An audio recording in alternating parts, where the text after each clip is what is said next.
warahmatullahi wabarakatuh. Kembali lagi kepada kami, yaitu pada podcast Gerakan. Pada hari ini kami akan mewawancarai seorang pelajar renang. Sebelumnya, perkenalkan nama saya Sanadiano dan rekan-rekan saya. Perkenalkan nama saya Nazira Kijal Kaniadaha. Perkenalkan nama saya Rahayu Melani. Saya Desa Gupten Muraini. Perkenalkan nama saya Amelie Deni. Oke, sudah perkenalan, langsung saja kita panggilkan coach kita yang adalah Coach Ratu.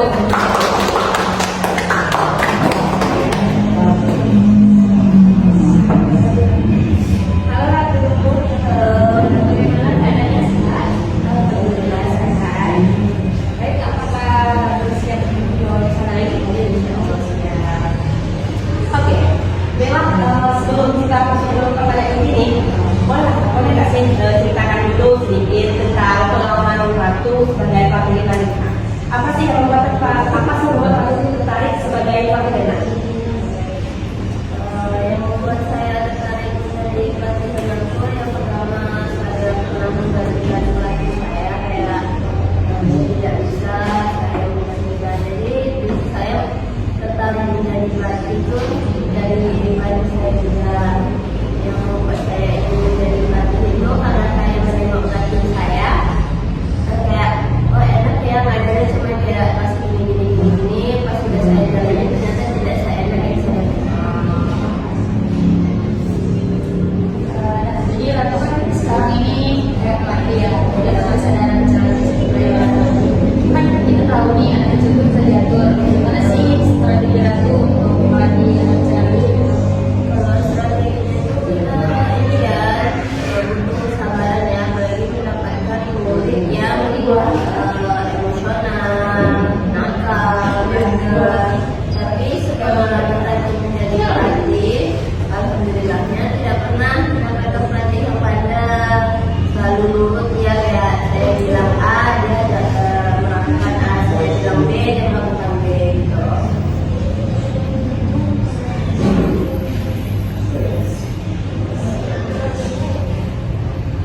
Nah, jadi Ratu kan udah lama nih melatih, Bukan juga sih, masih setahunan lah, masih pemula jadi pelatih, belum kayak pelatih senior saya. jadi kalau selama melatih apa aja sih saya bisa kita kan belum pada tahu jadi Kalau melatih anak-anak yang kebanyakan di masa akuatik, lebih banyak anak kecil yang bisa jadi melatih kesabaran juga ya, apalagi kan kita dituntut untuk melatih anak-anak tersebut. Jadi untuk melatih anak-anak tersebut kita harus yang kuat gitu untuk menghadapi kebaikannya, emosinya, bisa diaturnya ya kan. Jadi Ratu pernah nggak sih menghadapi situasi di mana seorang perenang yang laki-laki itu mengalami trauma gitu? pernah ini waktu saya mengganti pelatih senior saya, disuruh saya menggantikan anak tersebut. Pas perjumpaan atau pertemuan pertama, anak tersebut ternyata memiliki trauma gitu, atau memiliki pikiran yang negatif bahwasanya dia bakalan tenggelam di kolam renang. Jadi saya memberi kata-kata, mengapa kalian tidak akan tenggelam di sini? Selagi ada saya akan memantau. Terus jadi dia itu tidak ini ya, kasus yang Ratu dapat di kemarin itu, dia itu tidak mau menyerapkan kepalanya ke dalam air.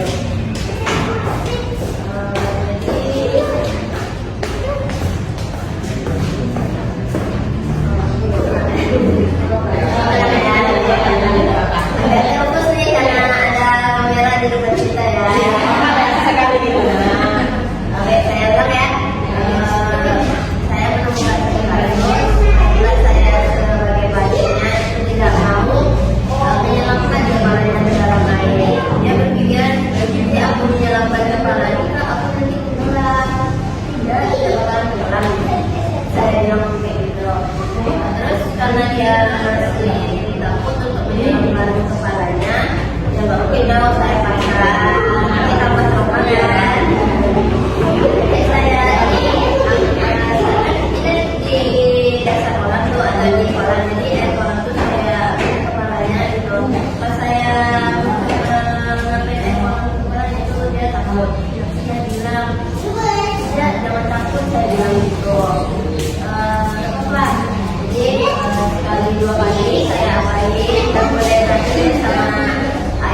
ajak main kayak ada sebuah koin kita lempar ke dasar pasti kita juga akan menyelesaikan kepalanya segala macam. Jadi saya itu dia sudah mulai bergerak.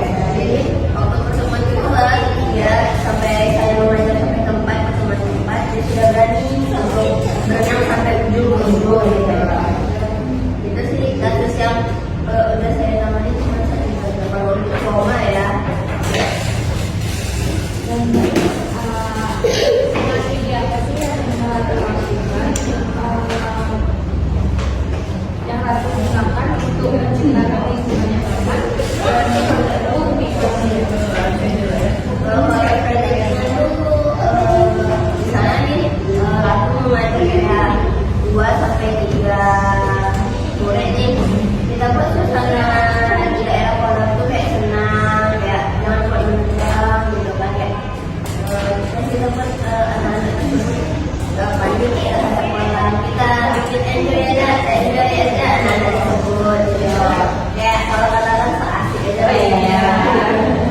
Jadi saya membuat kayak gitu anak-anak tersebut kayak saja mendekat dengan saya gitu. Dan kalau banyak anak-anak nih yang takut gitu sama tadi yang namanya dia lebih ke orang tuanya gitu. Jadi kita harus membangun kepercayaan diri mereka gitu bahwasanya ini tidak seseram itu gitu.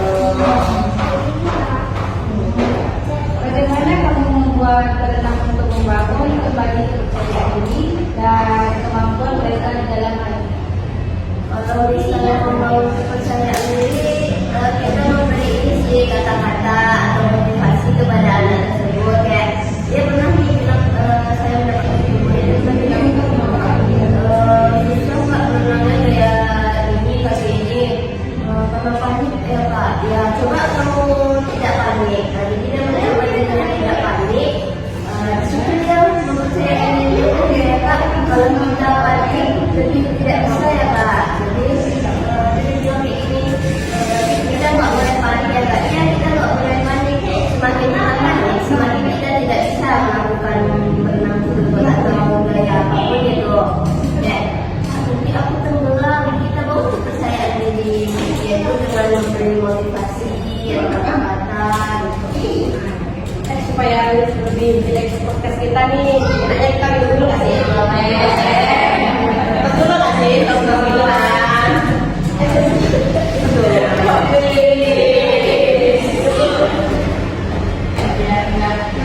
Sampai gimana?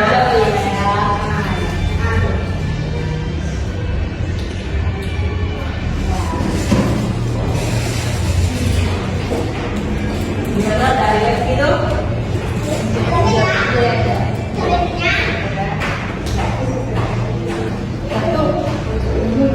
Bagaimana sih kalau kamu memastikan berenang baru merasa nyaman dengan kegiatan?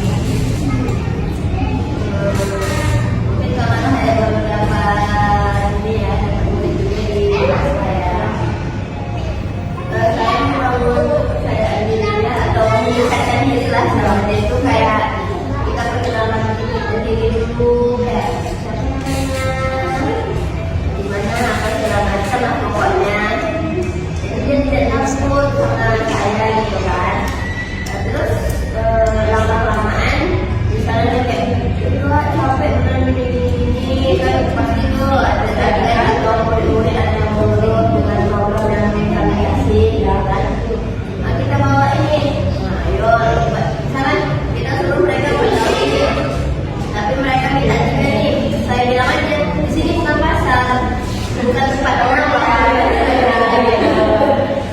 Jadi nggak apa-apa lah Pak, tidak jelas. Ya kalau ya apa menawar silahkan di pasar saya bilang kayak gitu. Jadi kita bahas tentang renang ya kan.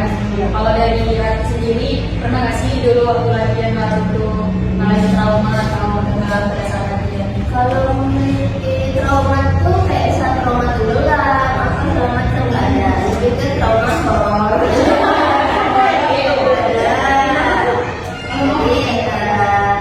waktu saya berenang di kampung saya, jadi saya tuh benarnya emang tiap apa ya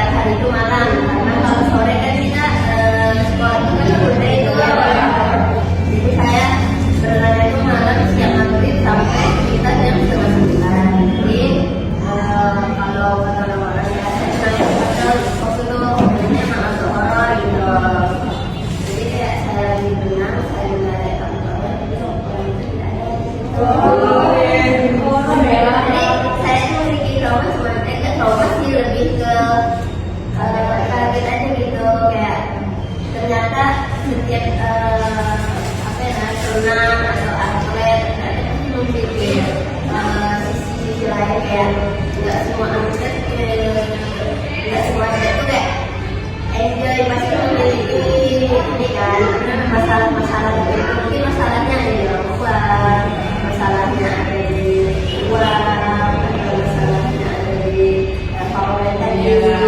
Kamu cinta.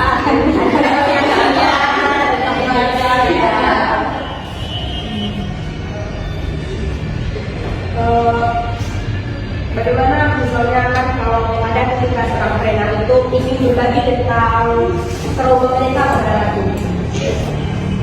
Kalau ada murid yang menceritakan traumanya tentang kita itu bagus banget. Kita harus tahu gitu kan Pak. Oh dia trauma ada Kak, aku pernah tenggelam di laut Kak, aku pernah tenggelam di kolam Kak. Nah, jadi kita bisa tuh mengajarkan dia atau melatih dia tuh kayak berarti latihan harus sendiri, nggak boleh dipaksakan. Jadi kita tahu program yang apa yang akan kita buat selanjutnya gitu. Bagus itu kalau ada murid atau anak-anak yang menceritakan programnya gitu. Itu sama juga dia membangun kepercayaan dirinya kepada saya gitu sebagai pelatihnya.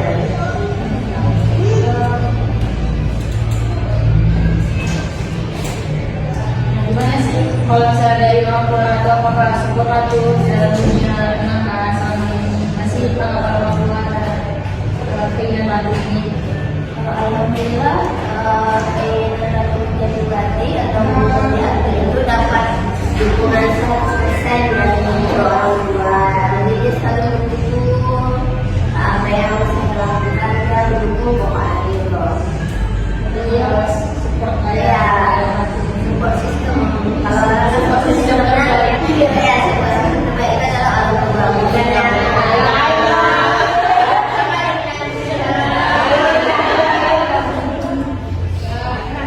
Bagaimana sih dalam untuk memastikan bahwa berenang merasa nyaman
kepo gak sih? Iya.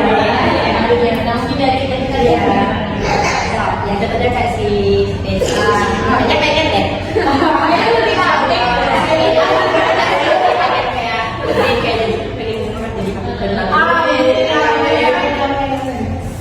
Ya mungkin setelah video podcast dadakan kami dengan kartu ya. Mungkin dapat ditonton, di like, di subscribe, dan komen. Jangan lupa like, komen ya. Oke, sekian lah. See you next time. Bye. Bye.